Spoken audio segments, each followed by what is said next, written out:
Securities and exchange board of India यानी कि SEBI Indian stock market का गार्डियन है। ये रूल्स बनाता है ताकि सब स्मूथली और फेयरली चले, खासकर आपके और मेरे जैसे रिटेल इन्वेस्टर्स के लिए। सेबी को एक रेफरी की तरह समझो जो देखता है कि सब रूल्स फॉलो करें और कोई किसी का फायदा ना उठाए। अभी हाल ही में सेबी ने 2024 टू 2025 के लिए कुछ बड़े चेंजेस अनाउंस किए हैं, खासकर फ्यूचर्स एंड ऑप्शंस ट्रेडिंग में। ये चेंजेस मार्केट को ज्यादा स्टेबल और लेस रिस्की बनाने के लिए हैं, स्पेशली उन इंडिविजुअल इन्वेस्टर्स के लिए जो ट्रेडिंग में नए हैं। हालांकि चेंज समटाइम्स डॉन्टिंग लग सकता है, पर इन न्यू रूल्स को समझने से आपको इन्फॉर्म्ड इन्वेस्टमेंट डिसीजंस लेने में हेल्प मिलेगी। तो चलिए हर चेंज को समझते हैं और देखते हैं कि यह आपको कैसे इंपैक्ट करता है। एक इंपॉर्टेंट चेंज है फ्यूचर्स के लिए कॉन्ट्रैक्ट साइज का बढ़ना। फ्यूचर्स कॉन्ट्रैक्ट बेसिकली एक अग्रीमेंट होता है किसी एसेट को फ्यूचर डेट पर स्पेसिफिक क्वांटिटी में बाय या सेल करने का। सेबी इन कॉन्ट्रैक्ट्स की मिनिमम वैल्यू बढ़ा रहा है, यानी कि अब ये कॉन्ट्रैक्ट्स बड़े होंगे। इसका मतलब है कि आपको फ्यूचर्स ट्रेडिंग करने के लिए ज्यादा कैपिटल की जरूरत होगी। हालांकि यह एक बैरियर लग सकता है, पर यह वॉलेटिलिटी कम करने के लिए है।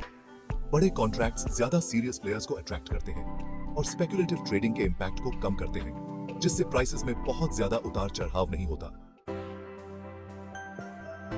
दूसरा बड़ा चेंज है फ्यूचर्स एंड ऑप्शंस कॉन्ट्रैक्ट्स के वीकली एक्सपायरी साइकिल को कम करना। पहले कॉन्ट्रैक्ट्स हर हफ्ते एक्सपायर होते थे, लेकिन अब वो हर 5 दिन में एक्सपायर होंगे। इस शॉर्टर टाइम फ्रेम का मतलब है कि ट्रेडर्स को अपनी पोजीशंस को लेकर ज्यादा केयरफुल रहना होगा। हालांकि यह ज्यादा काम लग सकता है, पर यह असल में फायदेमंद हो सकता है। शॉर्टर एक्सपायरी साइकिल्स बड़े नुकसान के रिस्क को कम करते हैं, क्योंकि ट्रेडर्स के पास लूजिंग पोजीशंस को कैरी करने के लिए कम समय होता है। इससे मार्केट एनवायरनमेंट ज्यादा स्टेबल और प्रिडिक्टेबल बनता है। Section 4 upfront premium, paying it forward. SEBI options trading के लिए प्रीमियम्स कलेक्ट करने के तरीके को भी चेंज कर रहा है। पहले आप ऑप्शंस ट्रेड एंटर करने के लिए मार्जिन अमाउंट पे कर सकते थे। अब सेबी पूरी प्रीमियम अपफ्रंट कलेक्ट करने की ओर पेज रहा है। इसका मतलब है कि जब आप ऑप्शंस कॉन्ट्रैक्ट बाय करेंगे तो आपको पूरी प्रीमियम अमाउंट रेडी रखनी होगी। हालांकि यह एक बर्डन लग सकता है, पर यह रिस्पॉन्सिबल ट्रेडिंग को बढ़ावा देता है। पूरी प्रीमियम अपफ्रंट पे करने से ट्रेडर्स अपने रिस्क एपेटाइट और पोटेंशियल लॉसेस के बारे में केयरफुली सोचते हैं। Section 5 margin rules get stricter.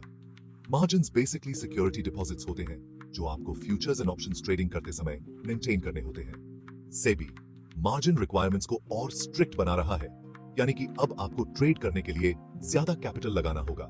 यह एक नेगेटिव चेंज लग सकता है, पर यह असल में इन्वेस्टर्स को प्रोटेक्ट करने के लिए है। हायर मार्जिन रिक्वायरमेंट्स डिफॉल्ट्स के रिस्क को कम करते हैं और इंश्योर करते हैं कि ट्रेडर्स के पास पोटेंशियल लॉसेस को कवर करने के लिए सफिशिएंट कैपिटल हो। यह अल्टीमेटली एक ज्यादा स्टेबल और सिक्योर मार्केट बनाने में हेल्प करता है। Section 6 navigating the new landscape. ये सेबी द्वारा लाए जा रहे कुछ की चेंजेस हैं। हालांकि ये कॉम्प्लेक्स लग सकते हैं, पर ये अल्टीमेटली आपको रिटेल इन्वेस्टर को प्रोटेक्ट करने के लिए है। इन चेंजेस को समझकर और अपनी ट्रेडिंग स्ट्रेटजीज को अकॉर्डिंगली अडेप्ट करके आप कॉन्फिडेंटली मार्केट में पार्टिसिपेट कर सकते हैं। याद रखें, नॉलेज इज पावर और इन्फॉर्म्ड रहना फाइनेंस की एवर इवॉल्विंग दुनिया में सक्सेस की है।